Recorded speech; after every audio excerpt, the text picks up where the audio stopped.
And you can't get much more basic than our daily bread.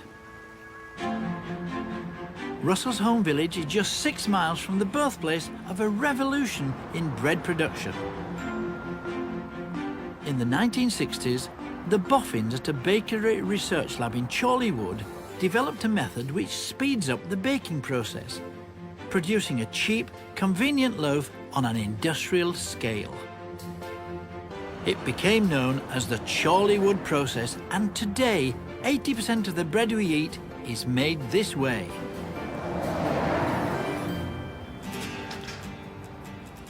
However, there is a small but noisy backlash going on. 3% of our bread is produced by artisan bakers using traditional techniques. I think in the 1960s, when the pressure was there for us to have cheap, convenient food, we sort of lost our bread culture a little. And one of the reasons I set up this company was to show people the full range of breads that you could make and how tasty and healthy bread can be.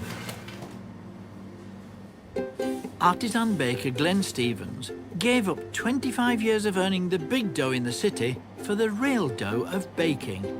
Well, Chorleywood bread process, typically a loaf is mixed, proved and baked, and the bake time is half an hour within an hour and a half, whereas we take a very long time to make and bake our breads. Our sourdoughs will be 3 days. The other breads that we make will take 2 days. And the proof is in the squeeze, apparently.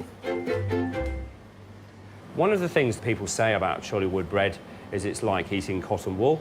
And to show that, you can compress the bread quite easily with your fingers, and it stays very compressed. In fact, it will not come back at all. Then if you compare it to one of my white sliced loaves here, we're going to compress it in just as hard. You can see I'm pushing very, very hard. And then what happens is, magically the loaf comes back. That's because it's a lot stronger loaf because of my 2-day process. Artisan baking demands dedication and determination. Even before the dawn chorus tunes up, the day's work begins.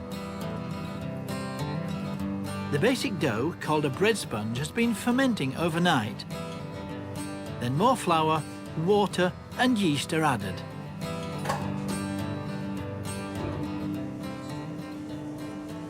If you mix it very vigorously, you oxidize it, and oxidation is basically staling. So the Chorleywood bread process has to use preservatives to stop the staling of its product, whereas because we don't use any preservatives, we extend the shelf life purely through mixing. So now what we're going to do is test the dough to see how well it's mixed. And we have a very old-fashioned test called the window pane test. And what we should be able to see is my fingers through it without the dough actually breaking at all. There you can see we have very nicely mixed dough. Because Glenn doesn't use any additives, the dough has to proof for 2 more hours. It's then knocked back to get rid of any air bubbles and left for another half an hour. So now we must leave the dough for its final rise before we bake it. And hopefully you can see today that the main ingredient that we have in our bread is actually thyme.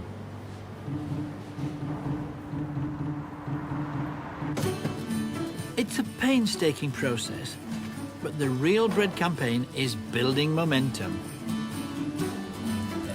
We're part of a movement of artisan bakers that are popping up all over the country because consumers realise how much tastier and healthier artisan bread is.